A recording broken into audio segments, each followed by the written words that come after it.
One of the things that's funny about Trump is, especially these days, right? I think he is rightly recognized now as a real media savant. That was not something that was always the case. I think that, especially during the first term, you'll remember this, people underestimated kind of his ability just to communicate on his own behalf. And so after court, it's the same as always, right? Like, on one hand, it can be a little boring, it can be a little repetitive because it's just grievance after grievance. But the thing that he's really good at is the thing you see other politicians on the left and right being really good at, which is he repeats his message over and over again. And so Trump, after court, every day, no matter what had happened in court, bogus trial, corrupt judge, corrupt prosecutor, he would hit the same talking points again and again, always on message, always extremely consistent. He had cameras kind of right in the hallway, so he could get right out of the courtroom where no one could see what was going on, where all this fascinating stuff was going on, where people were talking about this conspiracy that he engaged in during the 2016 election, and that's why he won the presidency the first time. Get away from that, where no one can see it, get right to the cameras, tell them your message, and that's going to resonate, at least with the people who are already prone to support Trump. And because the rest of the trial was invisible to the American public, I think that people didn't really come away with an understanding of what was going on inside the courtroom. Welcome to Open Book. I am your host, Anthony Scaramucci. Jonah Bromwich is joining us today. He is a reporter for the New York Times covering criminal justice in the New York region. He's out with a best-selling book, Dragon on Center Street, New York versus Donald J. Trump. I got to say, Jonah, before you joined, I was saying to my staff, I love this because it's a crime drama, but I know all the players. I know all the intricacies. I know all the personalities. So I spent a lot of time with these people, and you do such a wonderful job of describing everything. But let's step back for a second. And before we dive into the book, give us a sense of your background. How did you end up reporting from inside the courtroom? Sure. Well, thanks for having me. I was at that point anyway, the New York Times Metro reporter covering Manhattan state courts. So we have all these different beats, and the beat that I had, which I took in 2021, just happened to come at a time where Alvin Bragg was running for Manhattan District Attorney, and Cyrus R. Vance Jr., his predecessor, had this long-running case against Donald Trump. And so I came into the job as those two things were happening. And a few years later, Vance had gone, Bragg had stepped in, and it was Bragg who actually brought the first case against Trump, the only case ever prosecuted against a president to make it to trial. And so I was just kind of the lucky beat reporter who happened to be covering that institution when Trump went on trial, and I got to cover the whole thing. He's only really lost one case that I'm super aware of. I mean, yes, he got convicted in this, but he won the presidency, so they blew it up. But he got nailed during the Trump University situation, didn't he? I mean, that was like one down there on Center Street that he got. Yeah, definitely. He's lost a fair amount of civil cases. He doesn't do overall that well once these things typically go to trial, once there's discovery, once there's a lot of, kind of fact finding happening that typically goes against him. So, but this is the only criminal trial he ever faced. And it's a big difference. And it did really have the possibility of really serious punishment and even jail time in this case that he lost. So this was kind of apart from some of his other major losses. Why did he let it go to trial? Why did he let it go to trial? Why did Trump let this case go to trial? Why didn't he plead guilty? Well, Anthony, I think you can just plead out and pay a fine or something like that. Yeah, I mean, you can answer this question just as well as I can, but what we saw during the trial, one of the things that I think has worked really astoundingly well for Trump is never conceding, is understanding the supremacy of the political, kind of in all fields. So even if it's legal, even if it's something that seems as if it shouldn't bear on kind of what he's doing politically, he always has political considerations top of mind. And so to plead out, to admit guilty, even to these kind of slap on the wrist style felonies where had he pled guilty, he really wouldn't have paid anything more than a fine. I think it would have been so kind of different from what his supporters suggest of him. It would have changed some of the narratives around his first term in office. So there was just no reason to do it. Cohen, never admit defeat, never say you're sorry. And it's a political reason he can flex and say this was lawfare against me, and this will help galvanize me. And also money raising, right? He was sending out one email, one text message right. a minute asking his constituents for money, and they were giving it to him. Okay.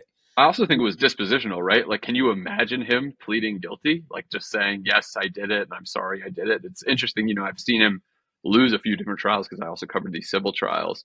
And one of the things the judges typically come away with is this guy just does not express remorse.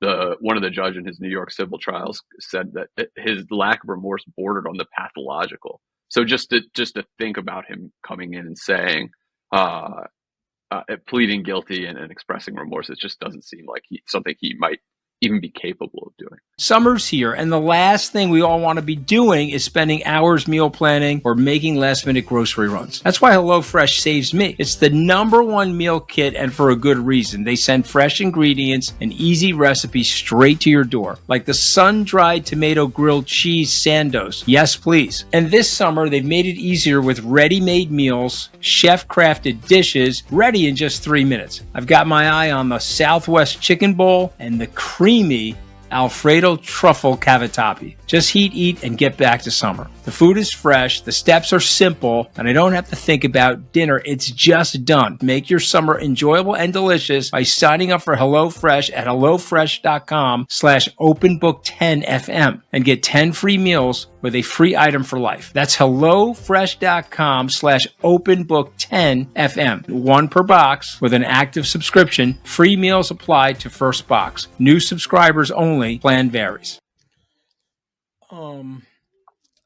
Yes, I mean, I totally agree with all that. I guess the reason I'm hesitating is that I think he didn't necessarily plead guilty in the Trump University case, but he did agree to pay a $25 million fine. Right. All right, so you're in the courtroom every day, and then there's a moment in time where a light goes off and says, okay, this is a really good book. I'm going to write it. When did that happen?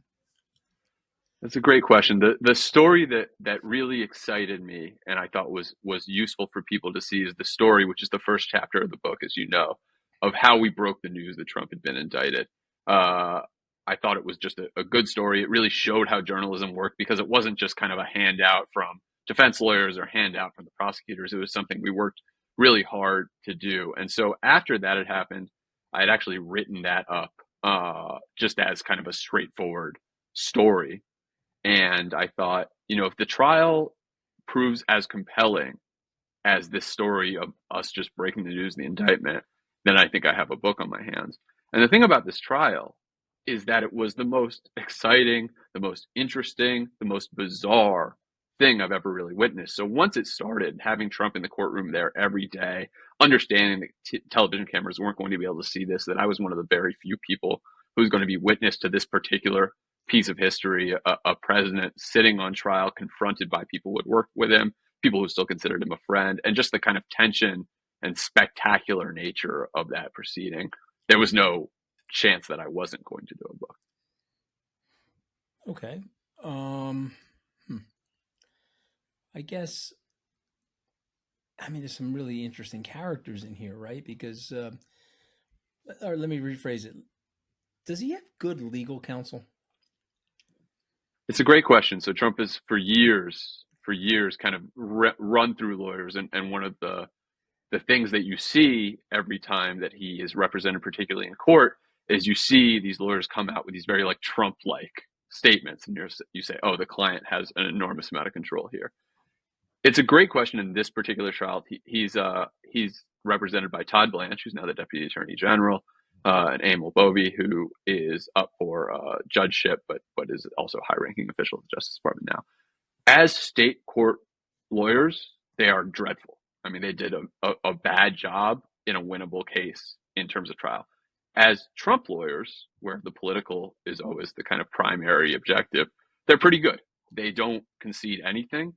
They push and delay and attack the judge, and they are good allies to Trump in making the whole thing seem ridiculous and spun up and absurd. And I think that was his highest priority. So insofar as for Trump, sometimes lawyers are simply kind of PR people who help him kind of communicate to the public. They did a good job of that. Okay. Do you think that Trump, does it matter? Does he need good lawyers? Is he just now let me rephrase it. He's now a political icon. Mm-hmm. And so putting him in jail or harassing Trump is going to cause everybody a problem Right. because he's a political icon and you can't. When you jail political icons, you make them more powerful. Mandela, Hmm. also Adolf Hitler, Martin Luther King Jr. I'm talking about good and bad political Hmm. Hmm. characters. Is it like is he post legal or is he post? Yeah, he still needs good lawyers. Is He he? still needs good lawyers. And Is I'll tell you why. okay. Because saying like good and bad lawyers a little bit like saying someone is smart or stupid. It's often like kind of broadly true, but it doesn't fully capture what it is you're trying to say about the person in question. So one of the things that Blanche and Bobby were really good at is that they were imaginative lawyers. They would take what Trump said, why can't we do this? Why can't we do that? And they would try and put it into practice. In the courtroom, that really worked terribly. And you can see in the book specific decisions that they made and why they worked so badly. But it also helped them when they were pushing these cases to be delayed. And one of the reasons that Trump has broad immunity now is because those lawyers appealed and said, we should be offered presidential immunity, that he should be immune from being prosecuted for actions he took while he was in office. And no one expected that to work. I mean, you can, in hindsight, it makes sense that it would have been effective given the makeup of the Supreme Court, et cetera. But people thought it was preposterous, and yet it delayed his federal trials, which were the much more threatening trials than the one he ultimately faced. And now he has this unbelievable immunity. And the reason that Trump 2 is proceeding the way it's proceeding is because they got this major victory at the Supreme Court. Were Trump not immune from prosecution in the way that he is, this would be a totally different term. Mm-hmm. Okay. So it matters a lot. Sleeping in the summer can be brutal, but since switching to Cozy Earth sheets, I sleep cool, calm, and through the night. They actually help regulate your temperature. I sleep several degrees cooler, no more tossing the covers off at 2 a.m. And it's not just the sheets. The all-day tee and studio pants are perfect for summer lounge. You get a 100-night sleep trial, so try them during the hottest nights of the year, and with a 10-year warranty, you're all set. Upgrade your summer. Go to CozyEarth.com and use Open Book for a 40% off best-selling temperature-regulating sheets, apparel, and more. Trust me, you'll feel the difference in the very first night. Sleep cooler, lounge lighter, stay cozy. All right. He is the king of post-court day performance. Am I wrong? No, you're 100% right. So tell us a little bit about the post-court day performance of Donald J. Trump. One of the things that's funny about Trump is, especially these days, right? Because I think he is rightly recognized now as a real media savant. That was not something that was always the case. I think that, especially during the first term, you'll remember this, people underestimated kind of his ability just to communicate on his own behalf. No question. And so after court, it's the same as always, right? Like on one hand, it can be a little boring. It can be a little repetitive because it's just grievance after grievance. But the thing that he's really good at is the thing you see other politicians on the left and right being really good at, which is he repeats his message over and over again. And so Trump, after court, every day, no matter what had happened in court, bogus trial, corrupt judge, corrupt prosecutor, he would hit the same talking points again and again. And so if you were liable at all, right. And he didn't go into what had happened in court that day. It's not as if he to hell in a handbasket. How could they exactly. So it's just like it was consistently the same monologue, sometimes angrier, sometimes with a stack of legal papers showing that this lawyer and that lawyer and a third lawyer thought the case was ridiculous, but always on message, always extremely consistent. And he had cameras kind of right in the hallway, so he could get right out of the courtroom where no one could see what was going on, where all this fascinating stuff was going on, where people were talking about this conspiracy that he engaged in during the 2016 election, and that's why he won the presidency the first time. Get away from that, where no one can see it. Get right to the cameras, tell them your message, and that's going to resonate, at least with the people who are already prone to support Trump. And because the rest of the trial was invisible to the American public, I think that people didn't really come away with an understanding of what was going on inside the courtroom. Okay, this is not in your book, but I sort of got this from your book. Okay. And I'm going to try to glean it for you, and then I want you to react to it, okay? There's a likability to Donald Trump. Even for the people that say they don't like him, he has a personableness style on camera. Am I wrong about that? Because every Yeah, point in the book, you pointing out that he's winning lots of hearts and minds. They're sympathetic to him. Trump is extremely personable. So if that's what we mean by likability, like I completely agree. I remember I was working at the New York Times. I was on our breaking news desk when he was running in 2016, and he came in to speak to, the op-ed people and a bunch of top newsroom people, and it was on the record. And I was helping to transcribe it because I was a pretty young reporter at that point. And the New York Times was tough on Trump in that term, and there were a lot of people whose politics in the room certainly did not match his. And the big takeaway that I remember having is he went into the room, he started talking. Within seconds, everyone was laughing. He really put people at ease. People enjoy being around him. So yeah, I think there's a basic kind of personable nature to how he is, certainly in private, and many people have said that. I think that's true. I I um I mean, what was your experience of that? You would well, firsthand. I'll tell you this story. Hmm. I was on the I was on the 16th floor waiting for him to go to a meeting. It was May of 2016. He came off the elevator. He goes, oh, where's the money guy? Oh, now everything's going to be okay. I'm going to get to the presidency. I finally got the money in the room. Uh-huh. And it was very funny. You know what I mean? And Right. Rona was there as assistant, and he was like calling me the money guy. You know what he's like, Yeah. And, Yeah. and I always tell people, don't underestimate the personal charm. He charmed the Totally. living daylights out of Elon Musk. Elon Musk said that he loved him as much as a non-gay Right. guy, Right. as much as a straight guy can love another man. Did Well, you not it's see funny. that tweet? Yeah, it's funny that you bring up Rona. So Rona Graff is Trump's longtime assistant, and she testified at the trial, and she loves him. She absolutely loves him, and that was something that I had seen. I covered the trial of his company in New York a few years earlier. There was a lot of people like Rona Graff who had worked for Trump for a long Mhm. time, and these people love him. They love Mhm. him. They see him as this kind of larger than life, this kind of not just a boss but an icon. And these are very kind of New York folks.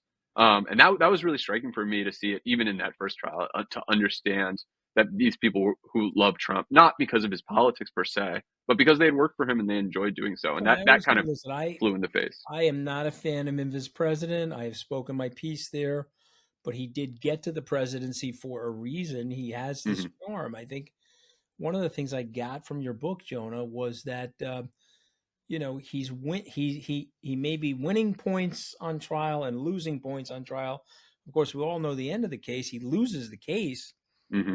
but he's winning in the court of public opinion. Yeah. Obviously, because he goes on to the presidency, and then of course the judge has to give him a zero time in jail. So, give us a few things that you gleaned from your observation during those days, one short year ago, that enables him to win in the court of public opinion.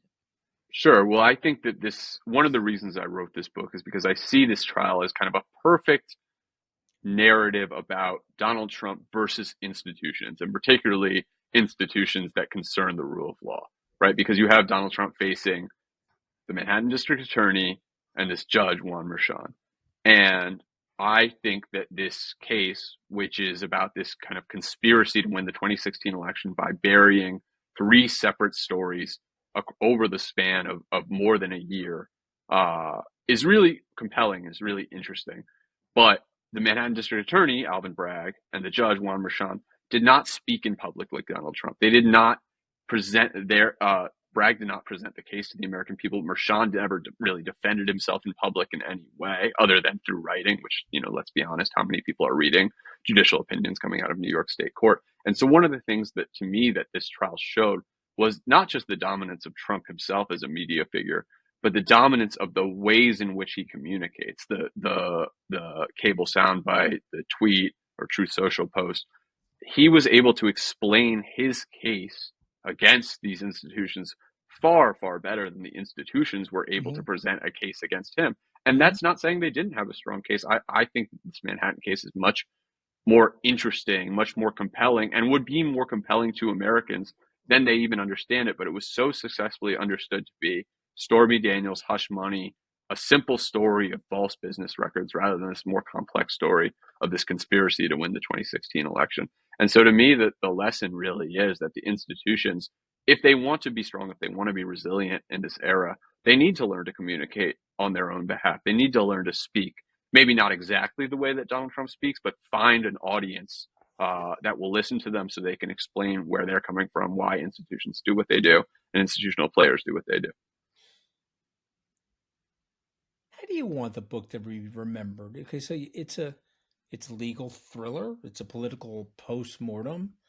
There's a historical writing here. I mean, this is someone's going to read your book in 20 years. They'd be writing about the era of Donald Trump. What are they going to find in this book? Well, they're going to find the best, by far, kind of chronicle of this trial that was the biggest news in the world and then suddenly disappeared. So they're going to find, I think, kind of a front row seat to a trial that was immensely historically important. They're also going to find two things in flux, a history of kind of media and politics overlapping as institutions in this era kind of struggled to figure out how to deal with the internet, how to deal with social media, and how to deal with these kind of insurgent figures like Donald Trump. They'll also find a Donald Trump that they will understand more as a historical figure. I think one of the ways I tried to write about him in this book was less about the immediate political. I didn't want to talk about, oh, this policy, that policy, or this choice or that choice. I wanted people to understand him as this remarkable media figure. And that means understanding that he came out of not just the tabloid era, as is often discussed, but the magazine era. That this was a guy who in the 80s and 90s, when he was coming up as a businessman, had a gift for winning magazine covers, had a gift for polarizing people, rode those magazine covers almost to the kind of the brink of failure, but then instead got The Apprentice, became a reality television star, and then rode the social media, internet to political power. I think that Trump's kind of history in media shows the way that our politics has changed and our culture has changed. And one of the reasons that the law is less empowered now is because institutions have failed to keep up. So I hope that someone finds a really compelling kind of time capsule of this kind of transformational moment for all these different entities, all these different institutions. It's just an amazing, interesting time to live. And I think this trial, which is really the kind of hinge between Trump 1 and Trump 2, some of the kind of the malfeasance of the original campaign catching up with him during the third campaign for president, and then kind of failing whatsoever to make political impact. I think that's a really important moment, and people will just kind of find that all in this book. Okay, so we're at the point in the podcast. This is all great content. I love it, and the book is awesome. And just reminding people, the title is Dragon on Center Street, New York versus Donald J. Trump. We're down to the 5 words. This is my last bit of the podcast. I'm going to read you 5 words. You're going to tell me a word or two or a sentence. If I say New York, you say what? The best. It's a lot of fun to be here. Actually, I love New York. I'm never leaving New York. Okay, don't even mind paying the taxes. Power. I said the word power. Attention. What about justice?